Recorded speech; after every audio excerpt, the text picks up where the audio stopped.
El cadáver del príncipe, de Gabriel Miró. El príncipe se moría poco a poco en su aldea natal. Era joven, y se habían ya cansado sus entrañas, su sangre, toda su vida. Acudieron sabios de muchas tierras, le escudriñaban todo su cuerpo, y el príncipe se pasaba desnudo los días bajo los anteojos de nieve y los dedos flacos de los médicos. Cortesanos y labradores se juntaban en los portales de la casa aldeana del señor. Como no habían contemplado a su holgura la gloria del príncipe, les embriagaba la fuerte emoción de saber y decirse las intimidades de la augusta naturaleza. Esperaban la salida de los sabios para oírles, oían y palpaban la enfermedad del señor. Cada médico era un trozo de carne o de víscera del príncipe. Uno era el hígado, otro el corazón, otro los riñones, según de lo que cada uno dijese que sanaba. Las gentes iban en busca de sus familias y amistades, y parecían llevar en sus manos un vaso precioso con la desnudez corporal y la desnudez de los dolores del ungido. Y los enfermos se consolaban de su mal, y los sanos se complacían más en su salud. Pero como los médicos eran de tan grande saber, prolongaban la agonía del príncipe.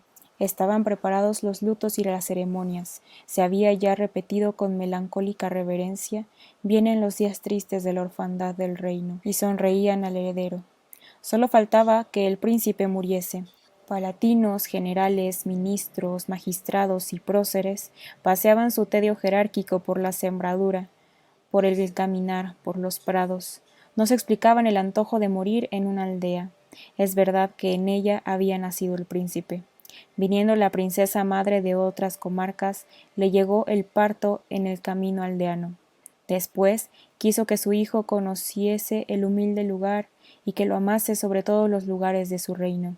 Allí el príncipe niño comió las frutas más dulces y el pan más sabroso, vio nacer corderos y se torró de sol de los bancales, se untó de vendimia, sudó y se rasgó las galas y la carne buscando nidos en las quebradas de la sierra.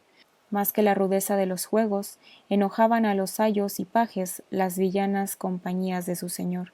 Su amigo predilecto era Gavilán, un atero de pastores que se comía las sierpes de agua, agarraba vivos a los zorros, se acostaba en los sepulcros y un día se dejó apedrear de los lacayos sin removerse ni para enjuagarse la sangre de una ceja rota. El príncipe lloró y le vendó la herida con su banda azul. Recordando su fortaleza y su júbilo de criatura rural, quiso también ser todo criatura en la muerte, delante de los campos, pan, fruta, sol, fuentes y olor de años de infancia. Acostado lo traían a la reja de su alcoba, huertos, caminos, ramblas, cuestas, viñedos, arboledas. Todos los contornos resplandecían de magnificencias en un seguido tránsito y bureo de nobles, de criados, de cabalgaduras, de palafrenes y carrozas. La aldea y su paisaje se trocaban en feria y estrado de galanías aburridas. Pidió el príncipe que todos se volviesen a la corte, pero le respondieron que no habían de desampararle. Pidió que le trajesen a su amigo de antaño, pero le dijeron que Gavilán era el más indomable enemigo de sus leyes. Gavilán vivía en lo fragoso de los montes, perseguido por los justicias. Se aparecía en los caminos y ciudades robando a los viajeros poderosos y traspasando a sus delatores con un cuchillo que le colgaba siempre desnudo de su ceñidor de piel. El príncipe revolvióse hacia el muro de su aposento y en la blancura de la cal veía sus recuerdos, y mirándolos murió. Trastornóse la aldea como si no se hubiese esperado su muerte. La cara y la voz de los hombres tienen un segundo corazón inagotable. Había en la aldea una sala para la junta de los ancianos. Toda la colgaron de paños de luto. Ardían candelabros y hacheros. Daban olor las flores y los follajes cortados de los jardines del rey. Aquí trasladaron el cadáver del príncipe, y en caballos veloces vinieron los médicos que adoban a los difuntos. Comenzó el embalsamiento. En el cuello hinchado y en las ingles del príncipe se abrían las heladas heridas de los aromas, y sus ojos inmóviles semejaban mirar los vellones de hilas de sangre pálida que iban chafando las abarcas de los aldeanos. Solo quedaban ellos y los médicos, pero tuvieron que salirse para dar de beber a sus mulas y ganados. Era ya muy tarde. La plaza y las esquinas y tapias de las callejas parecían modeladas por un niño en cera luminosa de luna. Los señores de la corte, los guardias, los criados, los familiares del príncipe, todos dormían. Le habían visto mucho tiempo enfermo y mucho tiempo desnudo y muerto bajo la faena de los embalsamadores. Los embalsamadores también se acostaron en una posada después de cenar. Todos estaban rendidos como si hubiesen pasado el trance de la agonía, y además necesitaban reposo porque al venir la mañana habían de volver a la corte el cuerpo del príncipe en procesión de dolor y fausto. La aldea respiraba buena y tranquila, y desde el medio del cielo la miraba la luna. Entonces se levantó en el valle un hombre que hacía crujir el silencio como un jaral. Sus ojos y sus dientes brillaban como el cuchillo de su ceñidor. Los campos parecían tenderse dóciles y medrosos para que el hombre los hollase sin hacerles mal. Vio la aldea llena de luna y de sueño como la granja de Getsemani. Bajo la luna de Getsemani se durmieron los discípulos y amigos de Cristo, a pesar de que Cristo aún vivía y les tenía prometido el reino de su Padre. La sombra del hombre se iba tendiendo por todos los vallados y portales. De las casas aldeanas desbordaba el perfume de las riquezas de los patricios, de sus vinos, de sus lámparas, de sus vestiduras y de sus mujeres. Nada codició el hombre gozándose de sentirse solo entre sus enemigos dormidos. Los mastines y lebreles de las jaurías ilustres arrufaban espantados de aquella fantasma de luna. Por encima de las cercas de los patios se alzaban las ávidas cabezas de los caballos de silla y de literas, y sus grandes ojos, en la noche clara, eran de ágatas húmedas, y sus relinchos se sumergían temblando en los horizontes y rebotaban en los ecos como si se despeñasen potros enloquecidos. El hombre atravesó la plaza, se asomó al portal iluminado.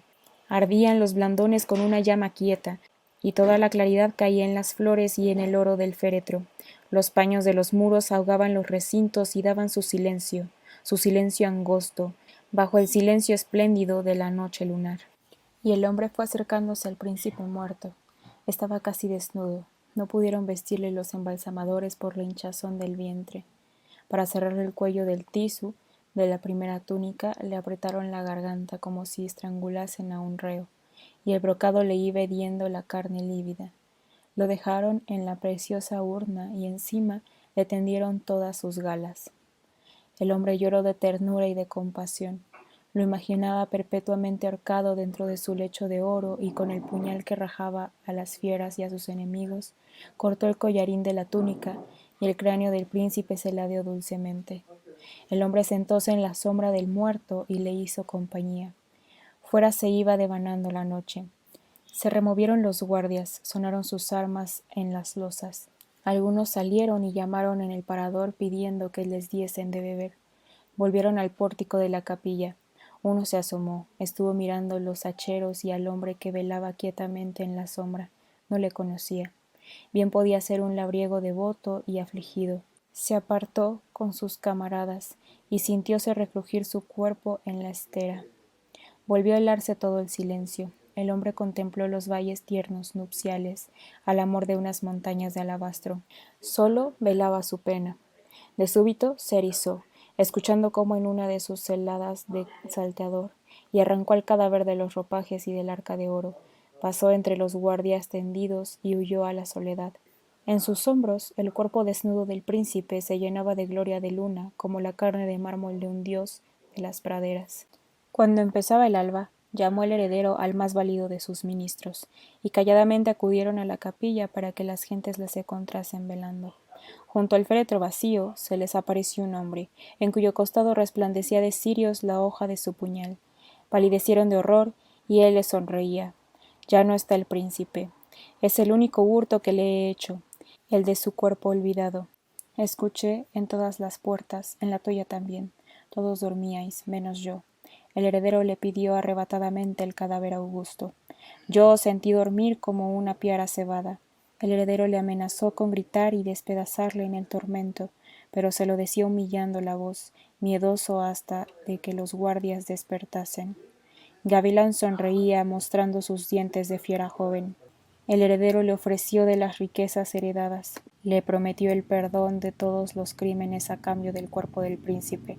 Gavilán se quedó atendiendo el amanecer y dijo: Tú podrás perdonarme, pero yo no te perdono. La aldea se va desperezando, ya se visten de luto los vasallos afligidos. Oigo que vienen más caballeros a presenciar las exequias del príncipe que yo he enterrado bajo la hierba más tierna y olorosa de su reino. Pude escapar, y preferí mi perdición para gozarme en vuestra afrenta. Entonces el heredero fijó una mirada de crueldad en su ministro, y se apoderaron del cuchillo del hombre y se lo hundieron en la espalda. Rápidamente volcaron el cadáver en la urna de oro, y lo cubrieron con la túnica y el manto del desaparecido, y los brocados se embebían de sangre en un oleaje de púrpuras nuevas. Recudió la gente, llamaba en la mañana de armaduras, de librias, de estandartes, de arreos enjollados. La caja de oro, cerrada y sellada, ensangrentó el tapiz de la carroza fúnebre, y muchos lloraban, y otros se pasmaban de que ni con aromas finísimos se hubiese contenido la podredumbre del príncipe. Pero los sabios, pues de cavilar, explicaron el pródigo con solemne elocuencia, porque los sabios pueden explicarlo todo. Ya desbordaba el maravilloso cortejo por cuestas, los campos aparecían atónitos bajo el tránsito de los esplendores de dolor.